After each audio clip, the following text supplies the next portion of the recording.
What is up, everybody? Welcome back to the Garden Groove Podcast. We have some updates for y'all. It's been crazy. Taylor was all over the world for a couple of weeks. I guess that's true, yeah.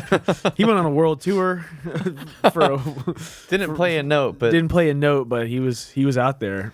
That's He's right. hitting all the different, probably every country in the EU, I think. And something like that. I've been busy. I've been doing real estate and making music. And Yeah, dude. just going to break down kind of what we've been up to and what is on the upcoming docket for the studio. Do you want to start with the metal session we had? Yeah, we didn't talk about that, did we? Because we get sessions in here all the time. Yeah. But never like metal. Like thrash, like blast beats, shirtless. Like really fast, really technical, progressive. I'm probably going to butcher whatever subgenre it is, but it's like progressive metalcore. That was really fun. So this band, Tomb of Odin, came in here. One of my friends from Blackbird actually is best friends with one of their guitar players. And so they were looking for a place to track, and they're actually based out of Atlanta. And so they, just knew me through Daniel, and Daniel put in a good word for us. And so they made the trek up here for the weekend. And that was pretty cool. Yeah, that they made that trek. Yeah, and they were having a blast. Like they made a trip out of it. They were super excited to come up. So like the vibes were really good. The drums were just like jam packed in the back of their truck. Yeah, they had like a Ford Ranger that they put this like, what was it? It was 4 toms, a kick, a snare, and 10 cymbals. Yeah. It was a ride, 2 sets of hi-hats, 4 crashes, a splash, 2 chinas, a mini china. Do you really remember this? Yeah, it's pretty good. I have a good memory. Yeah, it was okay. Hi-hat, crash, ride, regular china, mini china, splash, and then rack tom, floor tom. Yeah, and he had his high tom set up kind of weird. Yeah. Well, just mounted weird. Yeah, it was mounted weird. In a unique way. And yeah, it was almost like all the toms were like from the center of the kit towards the right, which was interesting, and played really great. I mean, he was super on He it. was great. He was doing these things where I can't do double pedal for the life of me, but if you're really good at double pedal, you can get doubles, like oh yeah, you can double on right, one pedal. left. Yeah, but it's not just right, left, because the way I do that, I'm hitting each note. There's a few ways you can do it. You can do like a slide technique, which is what Chad Smith does. Okay, He'll go from the back of the pedal to the front of the pedal to get his like double that way. Yeah, heel toe. Not thing. his heel. It's toe essentially, but it's back of the pedal to the front of the pedal. The way I do it is heel toe in some ways. I say it's like stomp toe is the way I think about it. But so what he was doing in the session, he was bouncing it.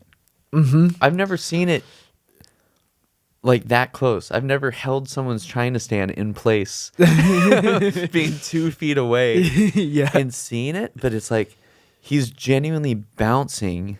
Yeah. How do you bounce a bass drum pedal? It's almost like it's a physics thing. It's like you're using the velocity. Yeah, you're using the velocity and the spring back to somehow, like, you really have to be in a rhythm, like a strong rhythm mechanically to like make that happen.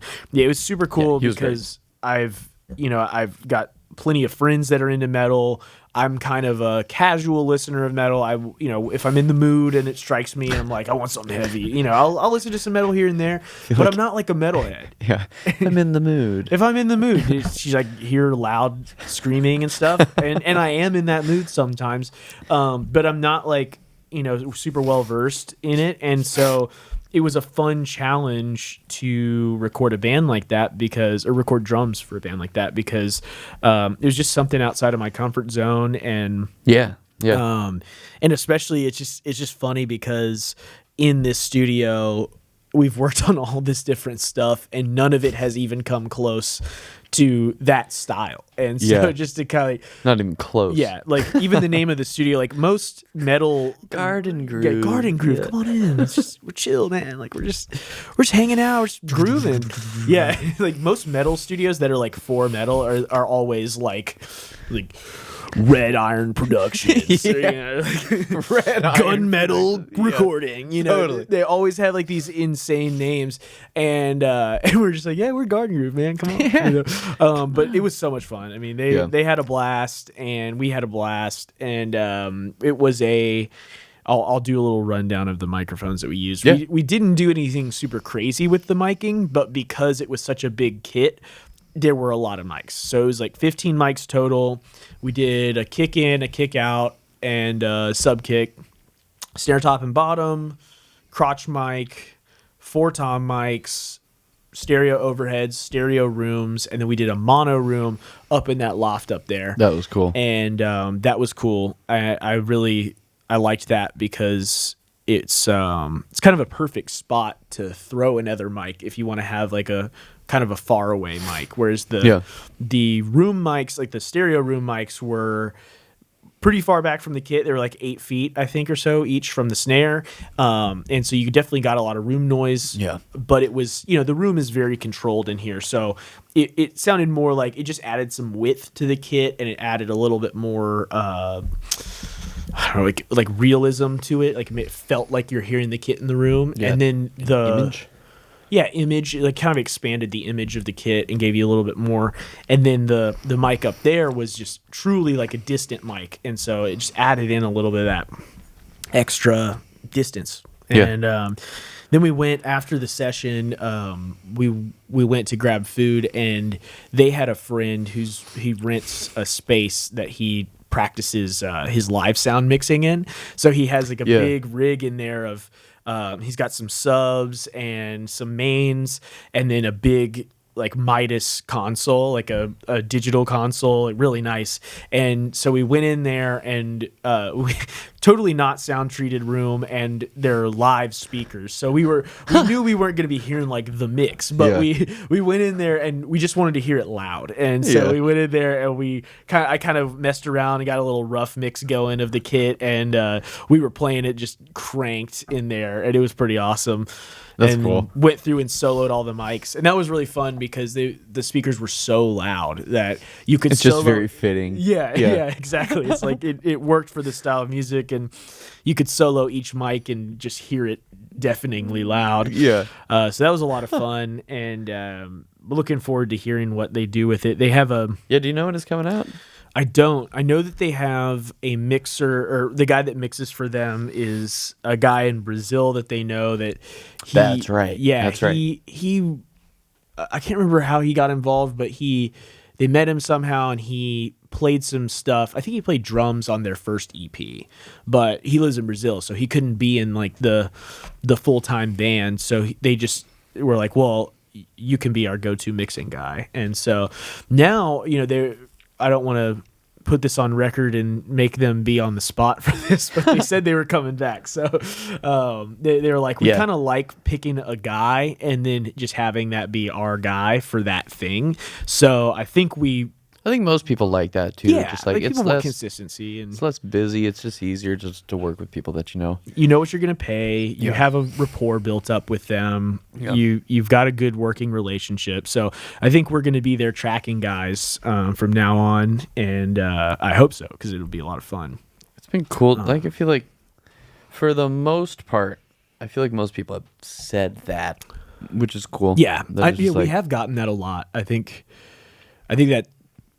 Not to like toot our own horns a little bit, but I think we do have we have a good rapport when people come in, and people like the space, and it's cool. I mean, that's what we want to convey through the podcast is this is a fun place to record. We're fun people. It's pretty just polite. Yeah. It's like the space is cool. The space is cool, and it's fun to be in. But we had the Nashville Drummers podcast in yesterday.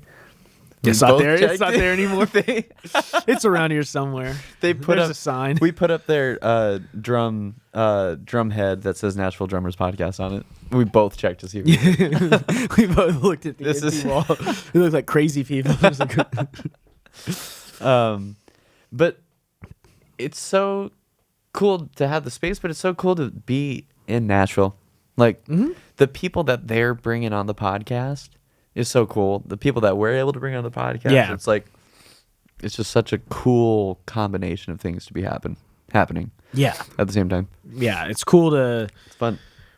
The amount of foot traffic that this room gets of just people coming in for so many different reasons and to do so many different things, and the amount of things that get accomplished in this room is pretty neat. There's a lot. A lot gets accomplished in this room. I've been talking to some videographers this week. Oh yeah, I guess videographers could really start to use this too. Totally. We've done clinics in here, done producing stuff, but yeah, it's all fun. What about you though? So you got mixing stuff. Yeah. You've been mixing for a bunch of people. Yeah. So little rundown of some stuff I've been working on. I am mixing an EP. I was trying to remember if it was an EP or a full record. Okay. I'm mixing an EP for a band called Tiny Tomboy. They're on my friend's record label in Denver, Mean World Records. Mean World Records. They're very good. They're kind of like emo, indie, kind of maybe a little bit of pop punk vibe, maybe closer to the emo indie world. And they're really good. I just mixed a song for them that I don't know when it's coming out, but they liked the mix enough to want me to mix the rest of their thing. And this is one of those situations where I was like in the running against a few other people. They were like, yeah, we're shopping around right now. And shout out to Hunter Bates at Mean World Records, close personal friend of mine. Yeah, he's dope. He's the best, and he really, put a good word in for me and was like, y'all just give him a chance and see what he can do. And then he also told me after I had already started working on it, he's like, yeah, so the reason that they're shopping around is like they all went to audio engineering school. And I was like, oh, so I'm mixing for audio people. Like, I'm not just mixing for a band. I'm mixing for people that know what they're listening to. So I was like, I'm gonna make this the best mix I've ever done. And I worked on it, and it was a blast to work on. It was a great song and very well recorded and arranged. So, which seems like is key. Absolutely key. Yeah. Well, two things. Like, it's been cool to see how many people you've been able to get through Blackbird and just school. Yeah. And people being around people that just do the same thing as you and have the same goals as you. Yeah. Like, that's been, it seems, a good referral. Yeah. Well, and source. It's like, I think where I fit, especially because this is a Denver connection, but then like with Tuma Voden, that was through a Blackbird friend. It's interesting because I have been very, just like anybody has, very focused on what I like to do within the realm of audio engineering.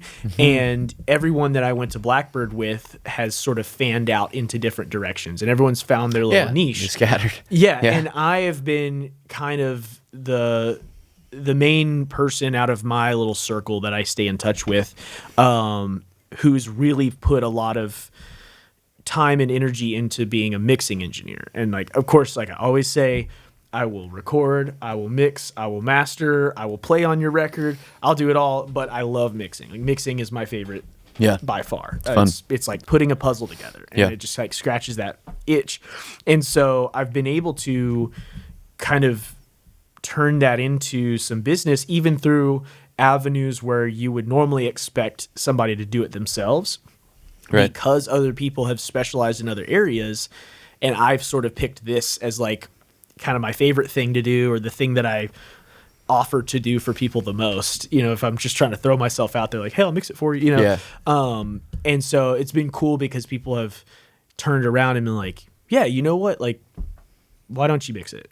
You've put more time into that, learning that skill than I have. So even though we know a lot of the same stuff, I'll hand it off to you. And sometimes even the most knowledgeable person who can do it themselves needs to have that outside ear. Well, yeah, and even just run it through a different filter.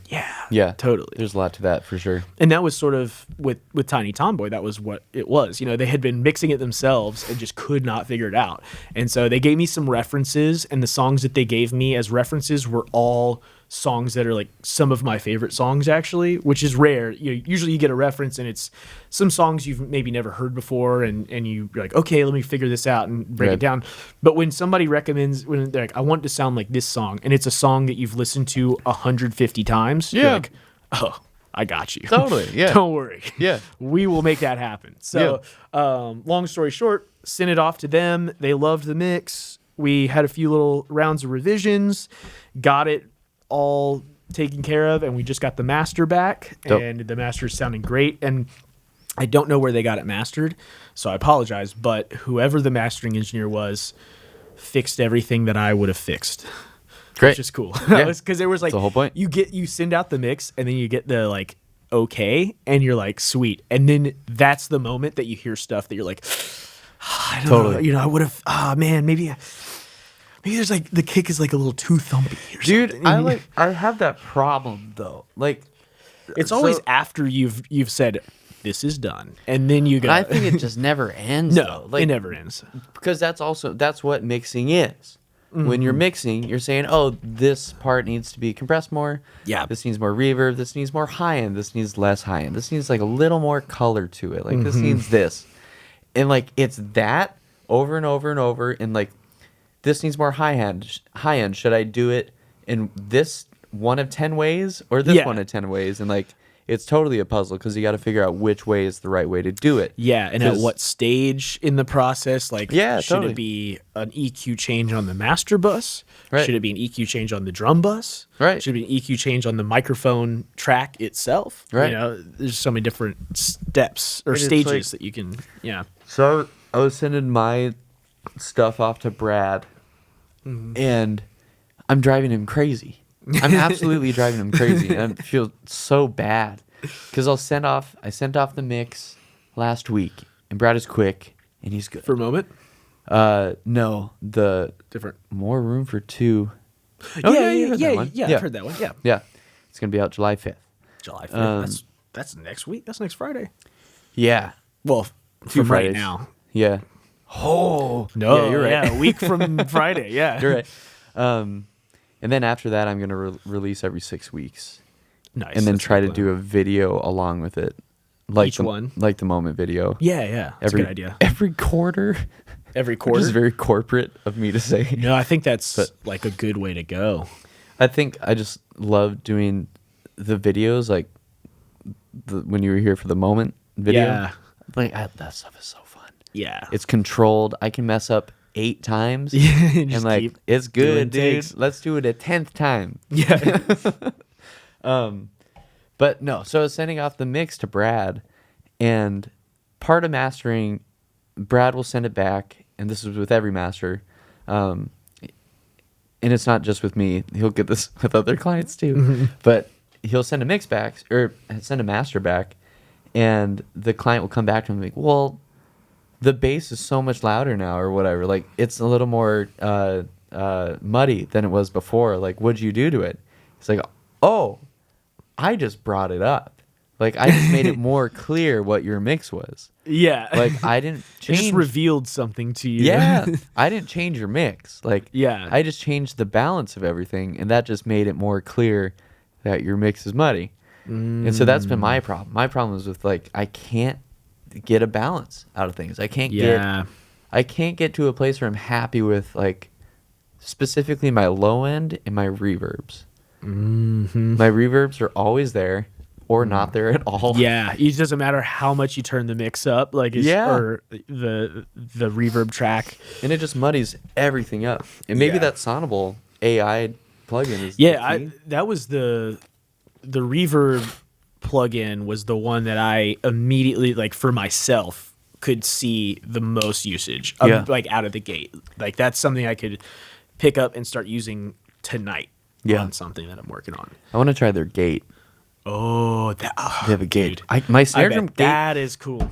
I can't do snare drum gates either. Like, yeah, if you could have like a variable gate that like reacts to the sound coming in, like, Yeah. hey, That's a good AI. I know that it needs to gate on the rack tom, and sometimes the snare is going to be loud enough to open that gate. yeah, Don't react to that. that's a great AI tool. Yeah. So I got to try it with Sonable. That would I be haven't- cool. I haven't tried it yet, but If you could get it to sort of like understand what the snare sounds like Yeah. poking through the gate so that you can gate your rack tom and it won't do that when the snare hits. That's not too and you don't get a far-fetched. little extra snare on that side or whatever. yeah, That'd be cool. that's possible. Anyway, but yeah, mastering stuff and finishing stuff. Yeah. I guess how do you do it? How do you, when you're trying to release stuff, like so? Like plan like Well, okay, let me backtrack. I can give you my next plan. Yeah. If you want to hear my philosophy. Well, let me backtrack. Yeah. 'Cause I want to plug them. Yeah. So I got to do I got to judge a Battle of the Bands thing. Oh yeah. But the band that won they're so good. And if any band is worth a plug, it's them. All Poets Are Heroes. They're a Nashville band. They moved from a state outside of Tennessee to Tennessee to Nashville. Okay. So to they didn't pursue move this thing. straight to Nashville. They came somewhere else. Yeah, they came from somewhere. They're from From out of somewhere. town. They moved here. Oh, okay. They moved here as a band, which not a lot of people do. Yeah. They won the Battle of the Bands, and I knew the drummer. And I'm like, how are you guys trying to release? Like, what? Is there a good way to do it? He said we're trying to release every 8 weeks, which usually I hear 6 weeks, and just keeping up with social media. Yeah. What's the right way to do it? Yeah. So my thought process has been I'm working on a new Magnolia Grove album. I have dude. I have right now I looked at all the demos that I have and they're all in various stages of completion. Most of them are not very complete, but I have the whole song like structured out, fully written for the most part. I have like 19 songs and I think like 11 of them are for sure getting cut. The other 8 are pretty strong contenders, and then I have a few other ones that I have like in my notes app right now, or in my voice notes right now. That are like, okay, if I can start to get these down, then there'll be some more contenders in there. Kind of my goal is to have like 15 completed demos. And I'm going to narrow that down to 10. Yeah. And just have like a really strong 10. Yeah. So my release plan is like, I know 2 things. I know that from a marketing standpoint, singles are the best way to get yourself out there because it's... And there's a way to release singles to where they compile into an album in the end. Yeah. I didn't know how to do that until last week. Yeah, like a waterfall release. And so the other thing is, this is just my personal thing, is I love albums as a format of releasing music. Because for me, I'm really into... I love movies. I'm not like a film bro or anything, but like, you know, like I'm not like, hey, you got to see Pulp Fiction. You know, I just like movies. I like watching movies. There is a difference in there. Yeah. There's like the snobby, like, oh, do you know about this director? And then there's just like, I just love watching movies. It's just a great movie. Yeah, I'm just and you know, I don't remember like any movie that I watched because I've seen so many of them. We're probably music bros. For sure. Dude, did you hear the low end on that one track? Like, dude, we can't talk to this guy about music anymore. Dude, totally like the best album that they come out with. Like, God dang it. I don't even know if I should say this on the podcast, but we can cut it later if I change my mind. My ex used to be like, are you guys going to be talking about nerdy music stuff? That was red flag number 1. Rhiannon will do that. It's not bad. Rhiannon, like me and Dan will hang out. We'll go to like a brewery, and Rhiannon just like doesn't go anymore, which is fine. Yeah. Like, we'll go to a brewery, and like me, her and Dan will start talking like, "Oh, how's your week going?" Yeah. And then Dan will be like, "Dude, did you see this guy's post?" And then Rhiannon will just like sit back in her seat and just go on her phone. Here they go. Yeah. Yeah, they're gonna. Like, no, we're cool. Okay, we're cool. You don't get it. It's African mahogany wood for the whole drum set. Like, how do you not think it's so cool that I know about phase? I gotta go. But yeah, with like kind of the way I'm looking at this is I have a story to tell. I have a unique segment of my life over the last year since I moved here, pretty much. Yeah. And it's like cool way to look at it. All I've gone through, this whole process of like getting out of a relationship, moving here, figuring out Nashville, getting into a new relationship, and then out, and then continuing to figure out Nashville, like on a career side of things. So there's been like since our last album, which came out in August 2022, there's been a lot that's happened. So I have like a very coherent story that I'm trying to tell that I want to weave together, and all very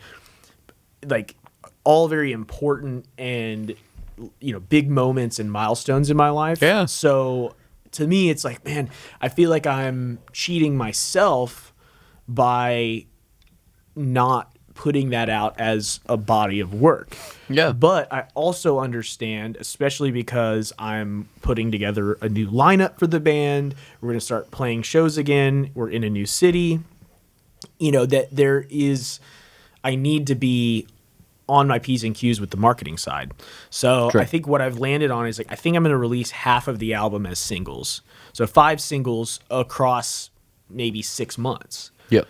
Or maybe do I was thinking kind of the 8-week thing. Yeah. Because it gives you a month to tease the track until it comes out, and then a month after it comes out.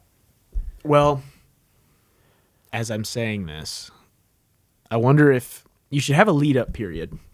What do you mean? Like, hey, I got a song coming out. Okay. But it's more important to promote on the back end. There it is. Yep. Okay, so 2 important things, I think. Yeah, so let's hash this out live. Me and Max talk about this all the time. Max DiVincenzo. We've talked about him numerous times. And he's Max DiVincenzo. He's going to move here. I'm very excited. We're putting that on record, so he has to do it. Yeah, that's right. So, 2 things. So I think people can make content however they want to make content. Mm-hmm. But I think making content from the Thanksgiving dinner method, which is... I like the name already. I take that from Damian Keys. Yeah. That guy. This isn't my idea. Big marketing guy on YouTube. Part of the reason why I am going to try to do a video every quarter is because that's easy content. Because I got a song, or like the drum box video is 20 minutes. Mm-hmm. It just takes, it's so fun to record too. I love that kind of stuff. So it's 20 minutes of clips that I can take. That's really easy content on social media, and we're in a social media world right now. Mm-hmm.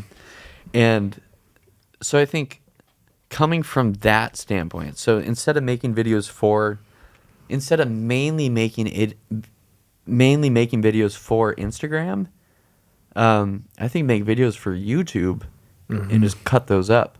Tim Buell, he blew my mind when he was talking about this more. He's like, I just make long form content for the most part. Chop it up. I just chop it up. Mm-hmm.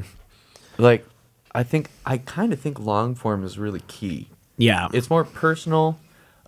People can go more in depth if they want to. Mm-hmm. If you're making videos for Instagram, they're 30-second videos. People can't go more in depth, really. True. So I think that's important.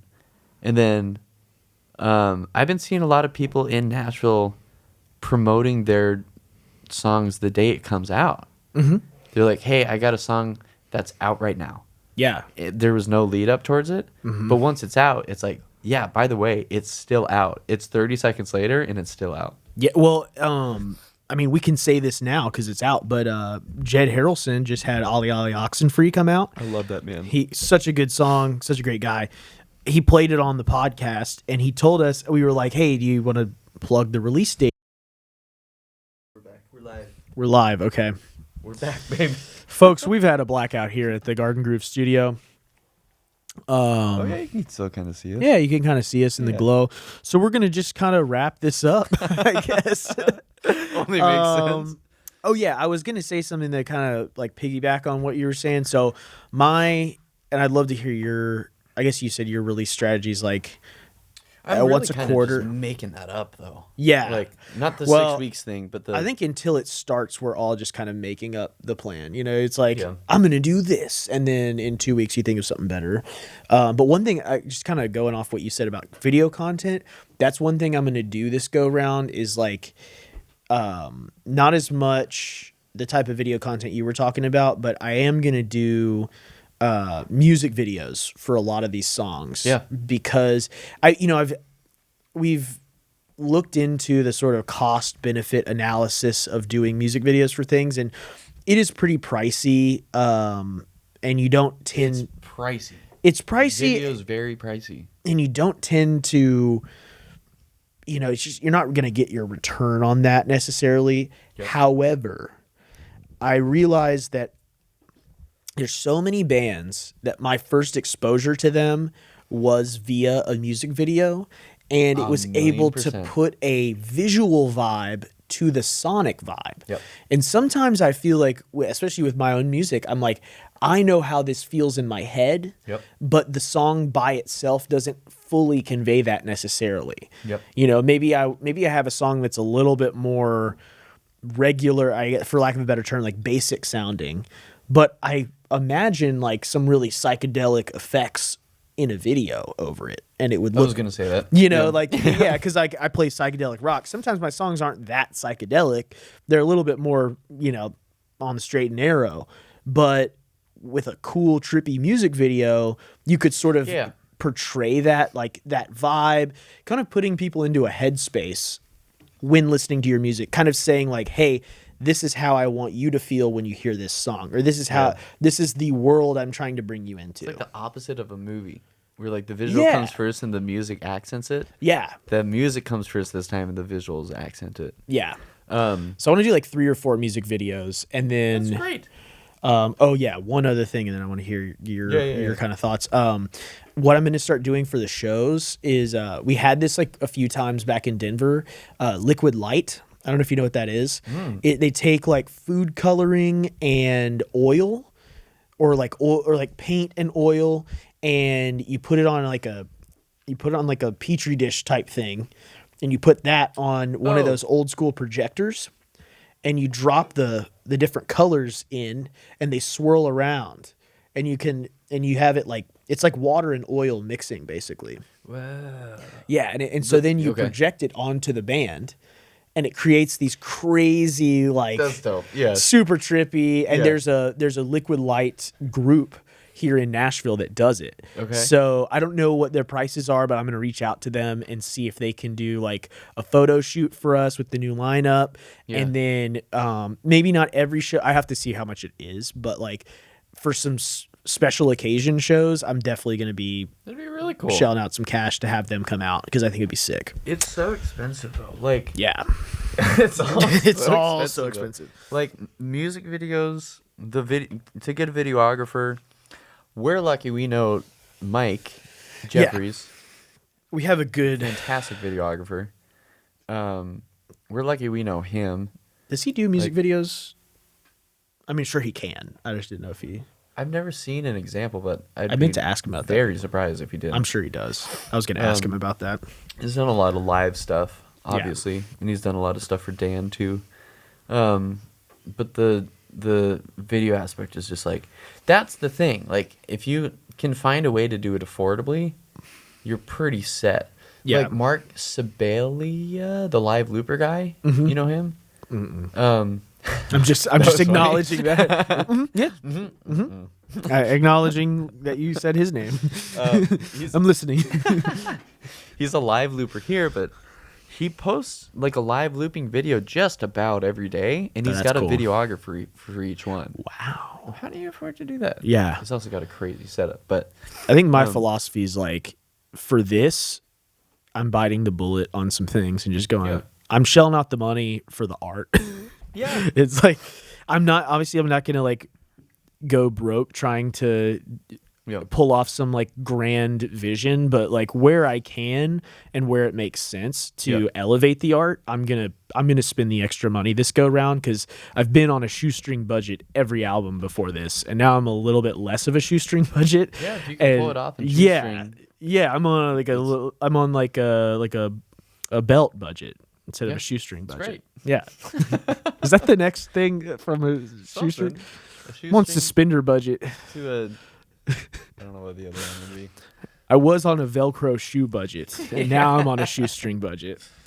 I just think that's the way to do it. Just chop those videos up. Mm-hmm. You can use that's so many clips, and probably doing social media ads. I think there's some wisdom to that, because I think of whenever I've discovered an artist, it was either at a live show. Magic City Hippie is one of my favorite bands of all time now. Discovered them. They were warming up for my drum teacher. Yeah. So I got to see them live. Another one of my favorite artists, Richard Spavin, drummer in London. Mm-hmm. He did a video with Vic Firth. Mm-hmm. So video. There's another lady that I discovered on Instagram. So it's a lot like that. Yeah. I don't get a lot of Spotify recommendations that I like anymore, though. Yeah. It's been a lot of video. Do you remember back when Discover Weekly was like really popping off? It was bomb. In like 2020. Dude, even 2020 and like 2017 through 2020. Yeah. Was like everybody a golden they gave era. You, they knew you. They knew you deeply. There were no misses. Now they like have more data to know you. Yeah. It's like they don't even know me anymore, man. Sometimes I feel like they know you, but then there's like the like major labels are like, yeah, but what about this? What? Maybe that Send is it that. It could be. Dude, that. I mean, money. We could go on a whole tangent about what money can buy you. So it could be. I wouldn't even be surprised if they make the algorithm look the other way for a little extra change. God, dude. I have no proof of this, but I wouldn't be surprised if they did it. I kind of think like the big man kind of ruined pop music. Yeah. Because it's just like, this is what people will like. Yeah. And maybe it took over Spotify too. It's like, this is what you like.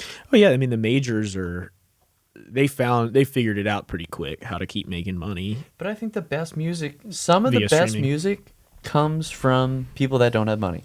Louis Del Mar. I'm not saying he doesn't have any money. I don't know him. But he's one of my favorite artists of all time. He came up on Spotify.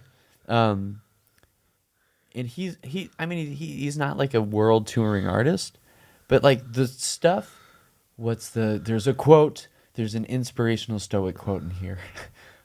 With limitations comes creativity. Yeah. So if you're limited with your money, like you gotta find a way. I just had this thought of like, imagine somebody sends like Louis Del Mar this clip. They're like, these guys with this podcast that doesn't even have working lights are telling you you're broke. These guys on this podcast with no lighting are calling you broke. Their lights aren't even on. They don't even have light for their podcast. They didn't even pay their electric bill. They're huddled around the warmth of a laptop screen calling you broke. We're running all the applications, so it's a little warm. yeah. Oh, okay, it's getting a little chilly in here, guys. Like, they're calling us broke. Yeah, they're calling us broke from a dark room. We're doing pretty well for ourselves, actually.